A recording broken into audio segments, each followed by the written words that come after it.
If you've never played Guild Wars before, or maybe it's been 10 to 15 years since you stepped foot in Tyria, this guide's designed to get you started.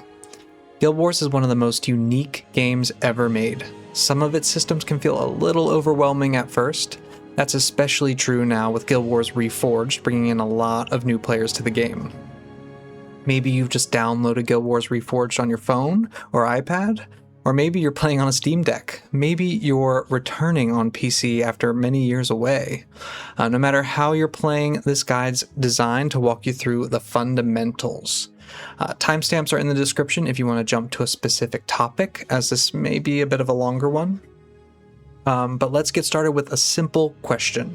What exactly is Guild Wars, and what makes Guild Wars different from other games? What is Guild Wars Reforged?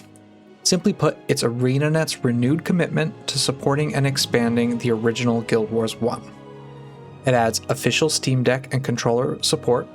It also bundles all 3 original campaigns together for both veteran and new players alike, and introduces a dedicated development team that's been adding new content.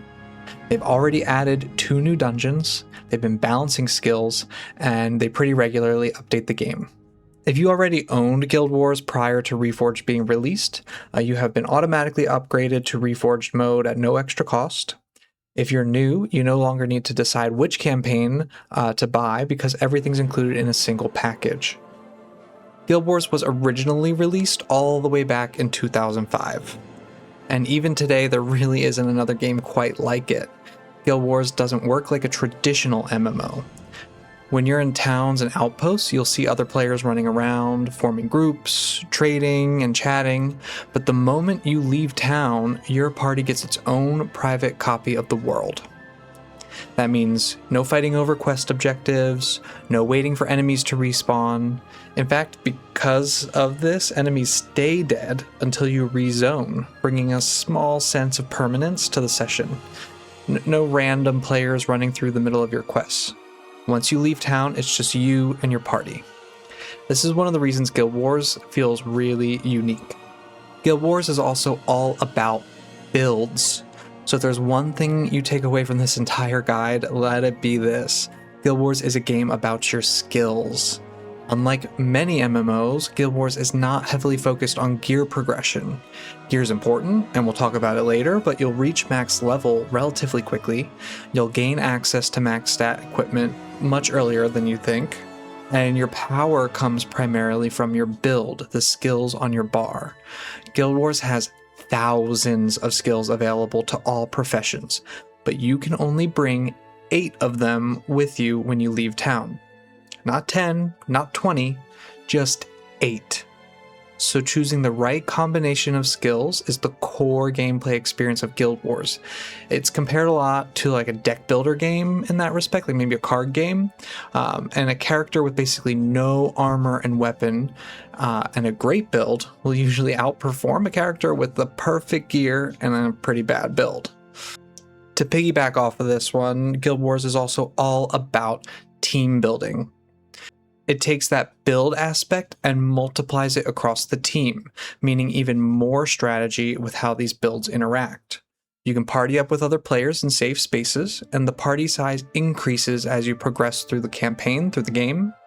And each town will have henchmen, which are AI companions that you can party up with if you decide to not play with others. And eventually you'll unlock heroes, which are customizable companions that can travel with you.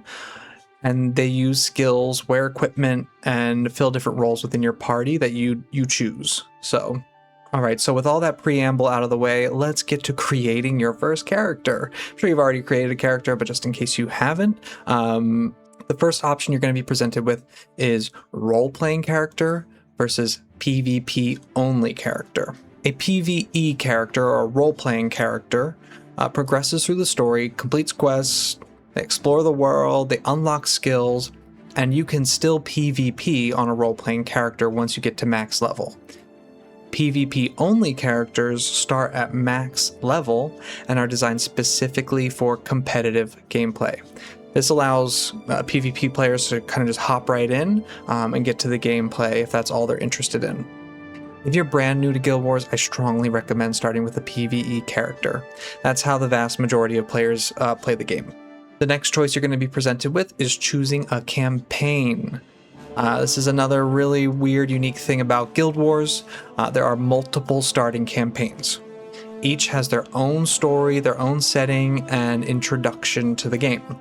Instead of expansions, these are self-contained stories that have their own beginnings and endings, so there's not really a wrong place to start. And early on in the stories, you can travel to other areas and do those campaign stories, so you're never locked into one besides that beginning, the initial beginning of the story. I'm going to quickly go over this. There are lots of videos that go a little bit deeper into this, but Prophecies is the original Guild Wars campaign. This is where it all began. It has the slowest pacing. It's the most gradual introduction to the game systems, and it's one of the strongest world building in my opinion. It's got those classic fantasy vibes. You'll start in an autumnal fantasy area, and then you'll move to the mountains and jungles and a volcano. You know, you're moving through all kinds of fantasy environments. If you enjoy a classic RPG and you want to really experience it the way from the very, very beginning chronologically, and the way people did back in 2005, Prophecies is the best starting point. It's a little older looking by comparison, but it's distinct. Factions, on the other hand, is much faster paced. This takes place in Kantha. This is a Asian cultural inspired environment. You'll level way more quickly. You gain access to skills way earlier. It's almost the opposite of Prophecies. It's kind of too fast for my opinion. It comes with a downside because it gets really difficult pretty fast. It's also home to one of my favorite settings in the entire Guild Wars universe. It's a mixed Asian culture inspired area. It's got frozen seas that turn into jade and great forests of stone. It's a pretty epic fantasy setting. One thing about Factions is that it introduced two new professions, the Assassin and the Ritualist. So we haven't talked about professions yet, but if that is your choice, then Factions is going to be the way to go. So if you're the kind of player who wants to get moving really fast and optimally, Factions is going to be the campaign for you. Next is Nightfall. Nightfall takes place in Alona. It's often considered one of the most beginner-friendly campaigns. It's a North African setting culturally and has a ton of beautiful areas. This introduces heroes, which I mentioned earlier, which are these companions that you can take with you, AI companions. You get them all along the way. It teaches you about them pretty slowly, and it offers a really strong story experience. The only downside is that because heroes are introduced so early, it can be a lot of party management and a lot of skills to deal with. So it can get a little complicated compared to the other campaigns, and a little overwhelming. Still, many players consider Nightfall to be one of the most balanced starting experiences available. You don't gain levels as quickly as Factions, but not nearly as slowly as Prophecies. So it's a good middle ground there. Again, I'm going to mention really quickly, this introduced and is the only campaign that you can play Paragon and Dervish. So later on we talk about that. If those are the ones for you, then Nightfall is where you got to be. The good news is there's not really a wrong answer here. Eventually your character will travel between the campaigns and your starting choice isn't locking you out of other content. All right, now comes professions, choosing a professions or a class. Other games, I believe, call it a class. Guild Wars decides to call it a profession, but it's basically the fantasy you're going to be playing. So really quickly, it's pretty hard to ruin a character. You can reset your attribute points, and one thing to keep in mind is that you can have a secondary profession in this game. So eventually you'll be able to select, let's say, a warrior, and you can choose a secondary of another profession like an elementalist. You can have two professions at any given time, but one is your primary. So just keep that in mind for skill bar building purposes. The primary profession is your permanent choice. This is the one you can't change. So this is what we're going to be discussing now. But don't stress too much. Every profession has great builds and can complete the campaign no problem. So I'm going to be mentioning what's called a primary attribute. We can get into more detail about that later, but it's basically the one thing that you get with your primary profession choice. And think of it as the profession identity. It's like a skill line that the profession excels at and only has access to if it's the primary. So let's start with warrior. It's a durable frontline fighter guy, right? They have high armor, specialize in different weapons like hammer, sword, axe. They use a resource called adrenaline, which is different. If you don't know, Guild Wars uses health and energy, which is energy is the main resource to do magic with, like a mana bar in other games. But warriors use adrenaline, which is a resource that builds by attacking. So instead of energy or anything, it builds up adrenaline, which allows it to use its skills. The primary attribute is going to be strength, which allows a warrior to do what's called armor penetration, which basically means they do more damage with their weapons in general. They can cut through enemies' armor a lot easier with their weapons. Ranger is a very versatile ranged attacker, typically with access to pets. So you get to have a little pet animal that follows you around, really fun fantasy. It's a medium armor, flexible play style. You can get up close and personal too. You can do builds with swords and daggers even. There's a ton of builds that work really well with Ranger, and it's a favorite for a lot of players in the game. The primary attribute that Ranger has is expertise, which allows certain attack skills to be done using less energy. It's a really well-liked primary in the community. Monk is the game's primary healer and protector. They do damage with smiting prayers, but they really excel at healing and keeping the party from taking damage in the first place with protection prayers. They don't do a ton of great damage, but they are the healer class. Their primary attribute is Divine Favor. It's a little bit weaker than the other ones, but basically means you do more healing for all the healing that you do. Necromancer is, they use curses and death magic and blood. They raise minions and they can deal with energy in unique ways. They drain the life from their enemies using blood magic. They raise dead armies to fight for them.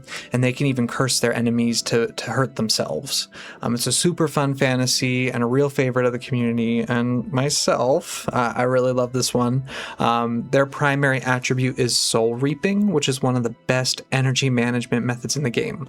It means that anytime something dies, you gain energy. Things in Guild Wars die all the time, so energy is rarely a problem for a necromancer. It's what makes them really good heroes. A mesmer, it's a very unique class to Guild Wars. They are a specialist in disruption and shutting down enemies. They do magic of the mind stuff. They are masters at making the enemy hurt themselves. They can use really quick, powerful, draining hexes and interrupts that make you unable to do anything. It's a kind of a complex option, but a ton of fun. There's a lot of easy builds too with it. So it's a high ceiling, a high learning curve. Their primary attribute is fast casting, which basically means they can cast spells super fast. This doesn't sound that impressive, but it makes mesmers one of the strongest professions in the game. And last of the core professions is Elementalist. They are powerful offensive spellcasters. This is your classic fire mage, air mage, water. They can choose between different elements, fire, air, water, or mix the two with earth magic as well. And you can basically be the avatar and deal tons of damage to your enemies. Their primary attribute is energy storage, which allows them to just have a lot more max energy, which synergizes really well with their high energy costing spells. All right, so that's it for the core professions. They are available no matter what campaign you choose, but the next ones are unique to the factions campaign. So factions introduced and is the only place that you can get, have the profession, the assassin. So assassins, fast, mobile, they do a lot of burst damage. They deal with combos and chaining skills together, and they like to shadow step into combat and shadow step out really quickly. This one's a little advanced. You may die a lot as a beginner, but it's a ton of fun to play. Their primary attribute is critical strikes, which means you crit more and you do more damage with that crit, and you gain energy for every critical hits at a certain point. So that's what makes it super powerful. And then Ritualist, that's the other faction's profession. Ritualist is a spirit summoner. It's a really flexible support character. This profession can do crazy damage with spirits and lightning, but they also are best in slot for protection. The Soul Twisting is a best in slot protection build that allows your party to not take so much damage. And they can even do healing really, really well. It's a jack of all trades profession, and another one of my personal favorites. Their primary attribute is spawning power. This makes ritualist spells last longer, and spirits have more health, which allows them to live longer. The spawning power line also contains most of the energy management skills for Ritualist, so that's kind of why it's important. And then last, we're going to do Nightfall. So Nightfall has Paragon. Paragons are spear-throwing leaders who support their abilities with chants and shouts. So they are a class that leans really heavily into the support side of things. Their spear's just okay, but they have really high armor, and they have some crazy powerful skills with their shouts and their chants that are really desirable for groups. Their primary attribute is leadership, which allows Paragons to gain energy whenever allies hear their shouts or their chants. So they're basically always topping themselves off with energy. And then last we have Dervish. Dervish is the scythe-wielding warrior who uses enchantments to power themselves up. So they do incredible AoE damage. They're super flexible. They spin their scythe around in a really satisfying way and do tons of damage with really high armor. They're really flexible and can even be casters, which is pretty unique. Their primary attribute is called Mysticism, which reduces the cost of enchantments that they rely on a lot, and it raises their armor while they have an enchantment active. All right, so now that you've chosen your profession, next is going to be customization. This is a pretty old game. There aren't a ton of options out there, but you get to choose some preset hair and hair colors and faces and skin colors. Not a ton of options, but choose what looks good to you. Next, there's going to be dye. You can dye your armor with some preset options. Dyes will be available later in game, should you choose to use them. And you can move your height, adjust your height as well on the right here. And now we're ready to make our character, and we get to choose our character name. They've recently loosened the rules here, so one name characters are allowed. It used to be that you had to do two names, a first and a last name, but now you can do one name. And then down here, you're going to see 3 checkboxes. These are a new thing with Reforged, and they're kind of like game modes, so I'm going to take a moment to explain these. It's pretty important. First off, Reforged mode. You'll notice these are all in beta, but I don't know how long they're going to stay in beta. They're pretty much fine. Reforged mode is on by default. This will be going away in a future update, and they're going to remove the badge entirely. But basically, it enables you to enjoy the new things the developers have been making since Reforged. They introduced this to try to preserve the old experience since Reforged was introduced, what was it, November of 2025? But this can be turned on as of a recent update. This can be turned on and off with no consequences. So don't stress. You can turn it off here. You can turn it on later in the game after you've created your character, and you can turn it off later as well. So it doesn't affect anything besides allowing you to access the new content and dealing with their new rebalancing. It makes skills a little bit cheaper and experience slightly easier to gain. But it doesn't make too many things different, so don't worry too much about it. Doom's Covenant is hardcore mode, so this means no deaths. You can feel safe to turn this on as there's no real downsides to it. If you die on the character, all you're going to do is lose that badge. These badges appear next to your character name, and if you do die with this on, you just get a fun little animation. Doom comes out of the ground. It says you lose your Doom's Covenant, and then your character doesn't disappear or anything. You can still play that character. You just lose the badge. And then lastly is Melandru's Accord. This is a personal favorite of mine. I've got a couple Melandru's characters. This is Guild Wars Iron Man mode in Guild Wars 1. This means no trading, no bank, no material vendors. You can't interact with the economy of other players. It's a self-found mode.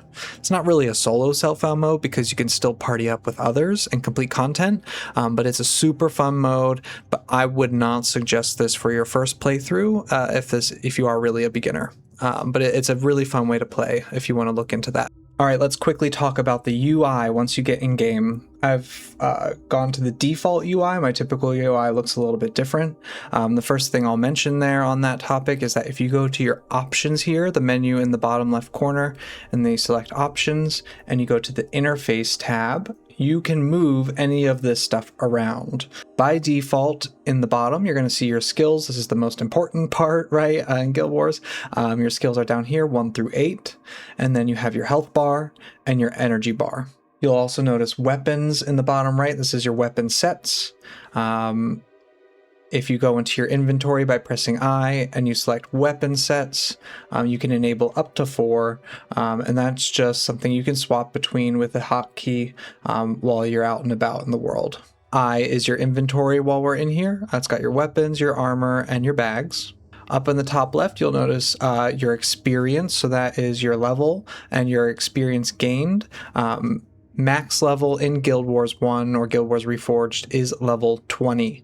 It is a pretty low level and pretty easy to get to. Unlike most MMOs, level 20 max level, it's just you get that pretty quickly in the campaign, and it's all about your skills after that. Levels get you attributes, attribute points that you can put into your other skills, which we'll talk about a little bit later, to make your skills stronger. In the bottom left, you'll see your chat. You can talk to your guild, team, alliance, whisper, whatever you may need. By pressing G, you'll open up your guild panel, which you can join a guild. It's Guild Wars. And then in the top right is going to be a pretty important section here. So this is your party window. So that shows how many people are in your party and the health of each member of your party. And then you'll see this compass. So the compass is very important for Guild Wars combat. You'll see this gray ring around your character. You are centered in the compass at all times. But you'll notice enemies in red. Once they enter that gray ring, that is your typical aggro line. Once enemies cross that threshold, they will tend to run towards you and start attacking you. So just be careful when you're out and about. And try to stay out of range of enemies unless you want to attack them. K is the default for skills and attributes. L is the default for your quest log. Any quests you have will be in there. And M is the default for your map to pull up the world map. This menu in the bottom left will have any other menus as well if you're curious, right? Like your friends, your party, everything here. It's going to show you all the options that you have. All right, you've created your character. Now what? It's best to understand towns, outposts, and safe zones. So I've already mentioned this, but this is where Guild Wars is a little bit unique. Towns are these little dots on the map here. They are safe zones where you can teleport to them at any time. In the towns, you can accept quests, you can buy and sell items, you can organize your skills on your skill bar however you want to in town, and you can only do this in a safe area. You can also form up parties, you can add heroes or invite players to your party, and you can access banks and merchants and things like that. Pre-searing doesn't have a bank in it, but you can access a bank. And no combat takes place here. You cannot attack another player. There are not going to be any enemies here. You can't use your skills. You can just open your bar. I can't actually click anything. Quests are one of the primary ways you'll progress. They provide experience, gold, items. They can even give you skills for your skill bar. They also provide most of the setting in Guild Wars 1. There's not a ton of voice acting here, very few cutscenes, so they give pretty long walls of text that give you more of the vibes, the setting of the world.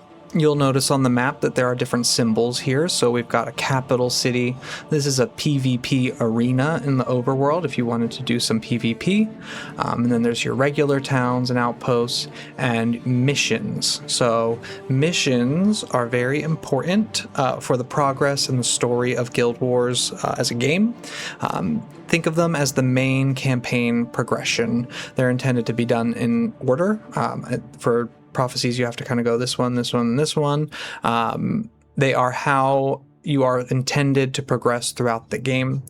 They usually have something called a bonus, which is why you have 2 swords here. If you only do the main mission, you're only going to get 1, but if you do the bonus, you'll get 2 swords. The bonuses usually ask you to go a little bit out of your way, do an extra side quest maybe, or even do the mission super fast. They can be a range of different things. So try to look them up beforehand if you're interested in them. In the other campaigns outside of prophecies, this is factions. The symbols look a little bit different, as you can see. Instead of bonuses, just 2 swords, they actually have 3. They have a tiered system with master modes. There's like a 3-tier ranking for the bonuses. You can get 2 swords or 3 swords. I've kind of done all of them on this character, but you see that you can get 2 swords, 1 sword, or all 3 with the spear down the middle. They also have what's called challenge missions. These are unique little challenges that you can do as well. And then these are just the regular town outpost, and this is what a capital city looks like in factions. You'll also notice on the map for factions this line down the middle. This is just kind of a fun overworld interaction with PvP and PvE. So this is the 2 sides, the Kurziks and the Luxons, fighting in PvP, and whoever's winning at a given time controls more of the map. And it doesn't really mean anything for you playing through, but it gives guilds ownership, quote unquote, of the towns themselves. And it's just kind of a fun little interaction, nothing too major to worry about. And then in Nightfall, the symbols look like this, all the same stuff. They also have challenge missions that look like this. And then your regular missions have the 3, the master modes as well. They have 2 swords and then a spear down the middle. You'll also notice this boat, which allows you to travel between the campaigns. And then Eye of the North, when you get to the expansion, again, this is a beginner's guide, I'm not going to get into it too much here, but they introduce a different way to do stories. It's more of a quest line, a branching quest line. All right, let's get into combat. This is a big beast of a topic, so I'm going to do my best here to do this in a very light, beginner-friendly way. If you're coming from a modern action RPG or an MMO, first thing you'll notice here is that Guild Wars is a tab target game. That means you typically need to tab through your targets or click on the target that you're aiming for. You aren't going to be aiming attacks manually or anything. It's not like a shooter where you have to point and shoot. You don't dodge roll. And perhaps the most controversial from Guild Wars 2, there is no jumping. You'll find that you can't kind of walk over simple hills. There is no jumping or traversal in that way.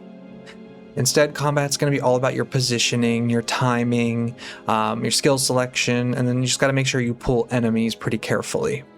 A lot of new players are surprised by how punishing combat can be if you rush into a group of enemies head on. Guild Wars is all about your patience and preparation instead of your twitch reflexes. Right, the first thing we're going to talk about is targeting. You can select an enemy and attack them.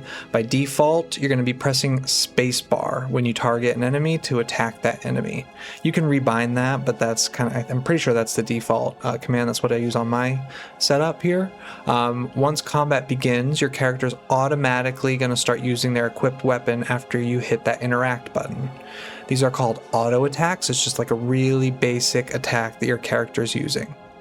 Warriors, rangers, assassins, dervishes, and paragons are going to rely really heavily on this. So you got to make sure you're doing it pretty regularly on those characters. You got to always be doing that. Casters such as elementalists, mesmers, necromancers, monks, ritualists, they generally rely a lot more on their skills. So, but you still want to auto attack. It still adds up over time. Think of your weapon's auto attack as like a foundation of your combat. You just want to always be auto attacking and then using your skills on top of it. All right, next I'm going to talk about pulling enemies. So this is one of the most important skills to learn. Unlike a lot of modern games, you can't just run headfirst into the group of enemies. You're usually going to, it's a good way to get your party to wipe. Instead, experienced players are often going to use a longbow, right? You want to use a ranged weapon to attract a single group of enemies and bring them back from the party. This allows you to fight it in a more manageable way instead of accidentally fighting half the map at once because everything's overlapping. Enemies tend to patrol around, so you want to be careful and pull enemies properly. You also want to make sure you're positioning properly. So frontline characters definitely want to be standing in the front, right, closer to the enemies. Casters want to be in the back. If you're playing something squishy, you want to stay back. And then good positioning often makes encounters so much easier for melee especially. You want to make sure you're balling up enemies properly so you can get really good AoE attacks. So you're going to see a red bar, that's your health. If you can see it in your party window, and you can usually see it on your UI. I have it down here above my skills. Once your health reaches 0, you're dead. Simple enough. Your health can regenerate over time, so once you're out of combat, it will slowly start to regenerate. You'll see these little arrows, and they're generally known as pips. So positive pips restore health, and negative pips also drain your health. So conditions like bleeding and poison or hexes can drain your health. If you look at the skill effects, that's usually on the default UI. I think it's in the top left, but I put them above my health bar. You can hover over or click on them to see what's affecting your character in that actual moment. Now we're going to talk about energy. So this blue bar is your energy. Think of it as mana from other RPGs. Most skills use energy. Not all skills, but most. So your energy bar is going to just generally have regeneration pips on it at all times unless some skill is doing something different to it. Most casters are going to have 4 pips of energy regeneration, but your heavier armor classes are going to have less energy regeneration. As long as you're not spending energy faster than you're gaining it, your energy is going to recover over time. But managing energy is one of the most important things that you have to do. Most players bring skills that supplement or manage that resource. Now let's talk about some weirder mechanic stuff. So adrenaline. Some professions use a third resource called adrenaline. Warriors, paragons, dervish, these are your most common examples. So as you successfully land attacks, adrenaline's going to build up. Once enough adrenaline has been generated, those attacks become available. This gives martial professions, which is like your melee professions, a very different feel compared to your spellcasting professions. Conditions are negative effects that can be applied to characters, so that's things like bleeding, poison, cripple, blind, which causes your attacks to miss. Cripple reduces your speed, weakness reduces your physical effectiveness, all kinds of things. I would just hover over them, try to read them, and understand what each one does. Enchantments and hexes are also really important in Guild Wars. So enchantments are positive magical effects, typically. Think buffs. They can increase armor, they can improve your damage, they can heal you, lots of powerful bonuses. Hexes are negative magical effects, so think debuffs. They can punish your actions, they can reduce your ability to do things, they can interrupt actions and drain your health. Many skills specialize in applying or removing enchantments or hexes. It's very important. Let's talk team roles. So not everyone in Guild Wars in the party is trying to do the same thing. Some are your damage DPS characters, some focus on healing, some focus on protection. So protection's like actually mitigating the damage that you take before you take it in the first place. That's typically a role that is filled in a Guild Wars party. But there's also other support builds that provide like things like energy management, or they provide buffs to everyone like Paragon shouts, or they do crowd control, like they keep everybody interrupted and stuff like that. A successful party contains a mixture of roles, and that's one of the most fun things, is finding out what works best. Now let's talk about skills. I'm going to talk about them really briefly here. They are the bread and butter of Guild Wars, so there's tons to talk about here, but if there is one thing that defines Guild Wars, it's going to be its skills, right? So every character can only bring 8 skills into combat. Guild Wars has thousands of skills to choose from, right? But every skill on your bar has to earn its place on there, right? They all need to feel important. So when looking at a skill, pay attention to things like the energy cost, how long it takes to activate, so that's this little clock next to it, the recharge time, that's the little swirly arrow, what attribute it uses, the description of it itself, like what it's actually doing. Does it sacrifice health? Does it do overcast? There's all kinds of things a skill may do. Just make sure to read them closely. Guild Wars tells you almost everything you know directly on that skill itself, so make sure you're reading all of them. And I mentioned it briefly, but I'll talk really quickly about Sacrifice and Overcast. So these are some two weirder mechanics. So Sacrifice is typically on a Necromancer. They do this a lot. Instead of spending energy, they'll take a percentage of their health. So they actually use their health as a resource. And Sacrifice, they damage themselves to use a skill. And then Overcast appears primarily on the Elementalist profession, and this is when you use powerful spells, it builds Overcast on your energy bar, which temporarily decreases the maximum energy that you can have. So using a lot of powerful spells too quickly will build up that Overcast, and then you'll find yourself running out of energy really quickly, so you just have to be able to manage that Overcast as a resource as well. And I'm going to briefly talk about attributes, right? So attributes determine how effective your skills are. You can hover over them to see if they have any inherent effects, but generally speaking, more points in an attribute makes the skills tied to it stronger. You'll notice your skills are separated into sections based on that attribute. So increasing the attribute typically increases the power of that skill itself. Attributes can be reset freely in any town or safe place, so don't worry about spending them incorrectly. You can kind of feel free to experiment and move them around as long as you're not in an explorable area with enemies around. And I'm also going to quickly talk about secondary professions, right? I mentioned this in the beginning. So eventually, like pretty much right in the beginning of the story, you're going to get access to a secondary profession. You get to choose one at first, and then way later on down in the story, you'll be able to swap that into any of the other ones. So don't feel too worried about your secondary profession choice. You are going to be stuck with it for a little bit, but eventually you'll be able to swap into all of the secondary professions. And what this allows you to do is to use the skills and most of the attribute lines, all except for one, the primary attribute line, from another class. So you can have access to all of their skills and their attributes. And it's the reason why Guild Wars has so much build variety. Combining these, your primary and secondary profession, it's very addicting and a lot of fun. And finally, the last thing I'll mention here are elite skills. So these are these powerful build-defining abilities. You can see them, they have these gold borders around them. They're super important. You can only equip one elite skill on your bar at a time. You cannot put two on your bar, you can only have one. And you collect them using a skill called the Signet of Capture. So this is a really unique thing to Guild Wars. It's a Signet of Capture. You take that out in the world and you have to hunt down a boss that has that elite skill. These skills only come from bosses.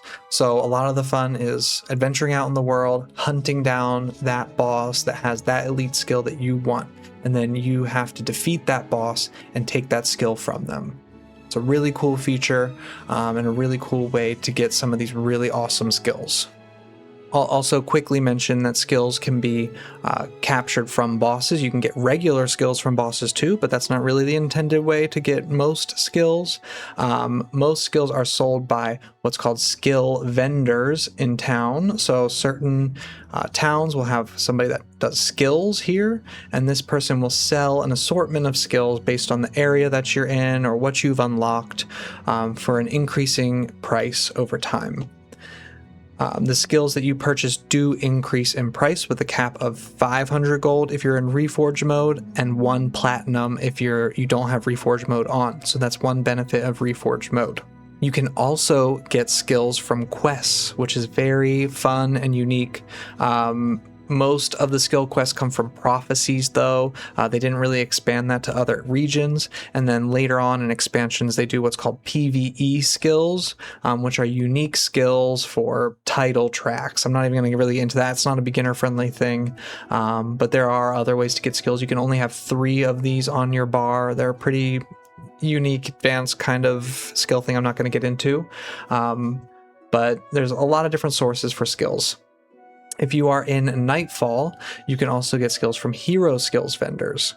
So these vendors will sell, quote unquote, skills for certain professions based on how many hero skills that you have available to you, and they come from ranking up titles and stuff like that. And this skill will unlock for you and your account as a whole for your heroes. The intention is to get your heroes built out. Skills are a little bit complicated and overwhelming. Don't feel too overwhelmed by it. If you are truly a beginner, you'll learn more and more about them. And the moment you unlock them, you have them forever. So you can always mess around with them and change what's on your bar. There's tons and tons to go through. This is just what's available on my Monk Mesmer here. There's so many skills to choose from, and you only get to choose 8, so it's what all the fun is. I know this is pretty overwhelming. Try to take learning about skills at your own pace. All right, next we're going to talk about heroes, henchmen, parties. This is a huge topic to talk about, so I'm going to try to cover this as lightly as I can. Guild Wars was designed around party-based gameplay. They don't intend you to go out solo. There's very few places that you can even, that you're intended to play solo. You're intended to have a group of players with you. Before you have heroes, you're going to have what's called henchmen. So you see in town, you'll usually see them standing around, usually by the exit here, where you'll have henchmen that you can click on them and add to your party, and they will become members of your group. And then when you leave town, they will come with you. So these are pre-made characters. They have a preset skill bar. You can't adjust them, you can't change their armor or anything, but they are intended to get you through the content, get you through the area, and help you out.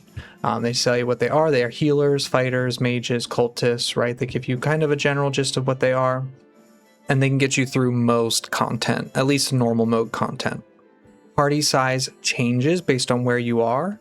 If you're in true endgame areas, like the Ring of Fire, let's say, if you're in true endgame areas, you have a party size of 8 maximum. There are even some areas that have a party size of 12. That's like serious endgame areas, but mostly max party size is typically 8 players, henchmen, heroes, whatever it may be, some formation of the 3. But it can range from 4 at the earliest areas, 4 players, to 6, and then 8. So those are the typical party sizes. You can mix and match. You can have a henchman and a hero and a player in your group.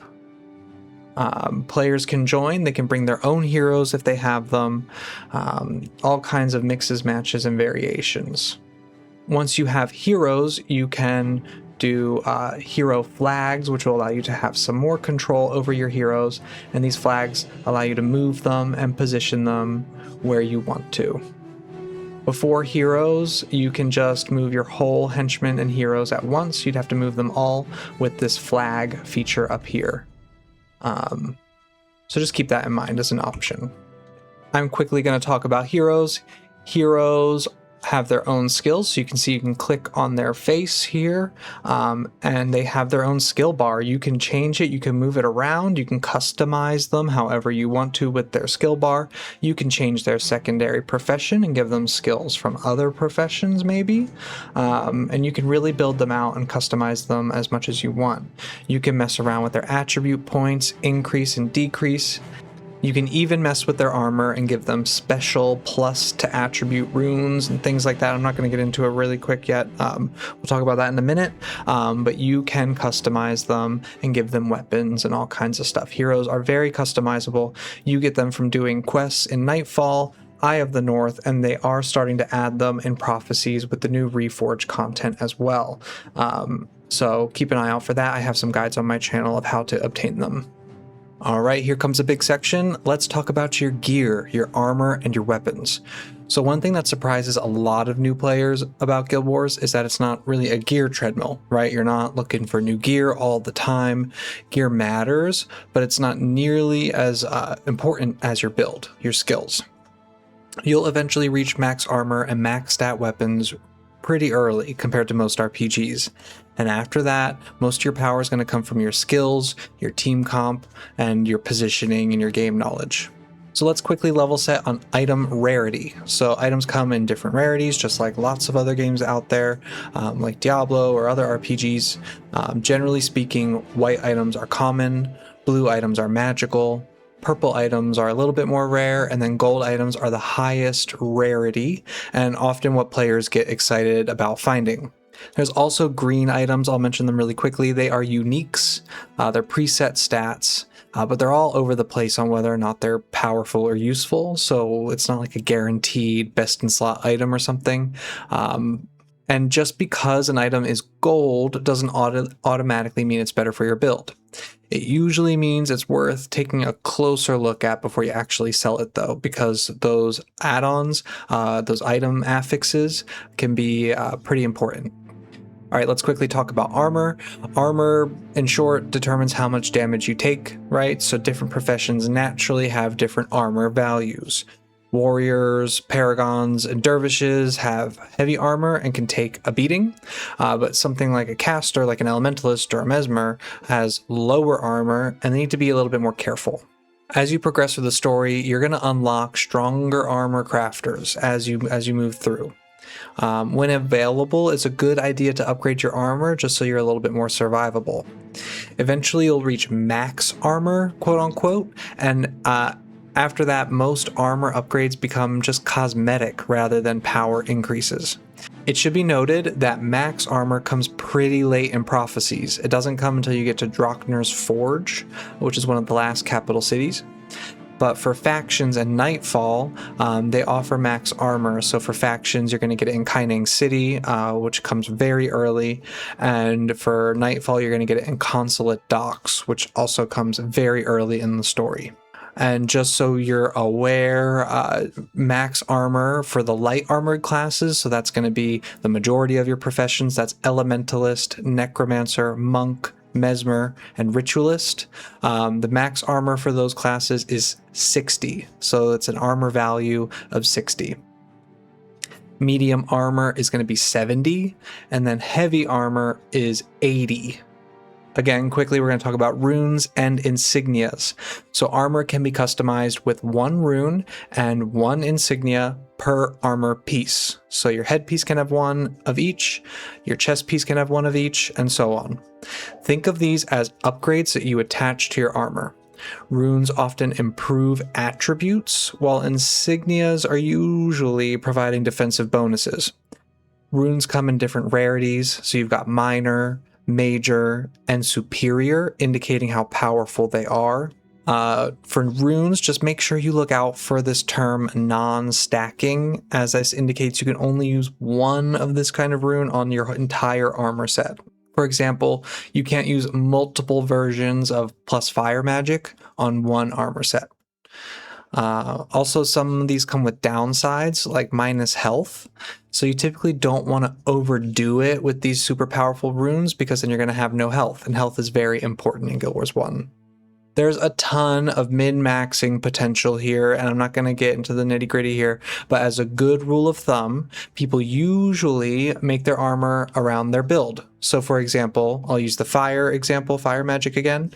If you have a fire magic build, your primary attribute is going to be probably your headpiece. So a headpiece will come inherently with a +1 to an attribute, so I would choose plus fire magic for that. And then you're going to add a +3 fire rune on top of that. And then in your chest piece, you might want to add a plus vigor rune as high as you can get, so like a superior vigor rune. Those ones don't stack with the other ones. And then in the rest of it, you can add like a +1 to maybe another attribute like energy storage, or +10 to health, as those ones can be stacked, and you can build up some health in the rest of them. Insignias are a lot more versatile depending on the scenario and depending on your profession. But ultimately, don't worry too much about optimizing while you're leveling. Just know that these exist and they become important later. All right, let's talk about weapons. Weapons work a little bit differently in Guild Wars than they do in most games. Any profession can equip almost any weapon. So necromancers can use a sword, a warrior can carry a staff, rangers can use an axe. The important thing isn't whether you can equip the weapon, it's actually whether you meet the weapon's requirement. So for example, a sword requires 9 swordsmanship, and you don't have 9 swordsmanship, you won't hit very hard with that sword. So when evaluating the weapon, the first thing you want to check is that requirement line to see if you meet it, and if you do, then that weapon's probably for you. One thing about weapons I'll mention is longbows and pulling. So like most experienced players are going to constantly carry a longbow. Even professions that don't specialize in bows, they're going to have one in their inventory. Longbows have excellent range, so you can use them to pull a single group of enemies without attracting the attention of a whole bunch of other enemies in the area. Now let's talk inventory basics. So as you play, you're going to unlock additional bags and inventory space. Make use of your identification kits and your salvage kits whenever possible. If you're a returning player, there is a new Identify All feature and a Deposit All Materials button at the bank that they have recently added, so make sure to take advantage of those as well. Okay, so a good rule of thumb here is to identify anything that's unidentified. And then this is really up to personal choice how you salvage things, but I personally salvage anything that says salvage item on it if I can. Otherwise, I just sell it to a merchant. The rest is a lot more complicated, but if you don't need it, it's not a bad choice to just sell it to a merchant. Salvage kits allow you to break that item down into crafting materials. These materials are used for armor crafting, as well as weapon crafting and all kinds of other purposes. So if you don't need the materials right now, it's usually a good idea to save them for later.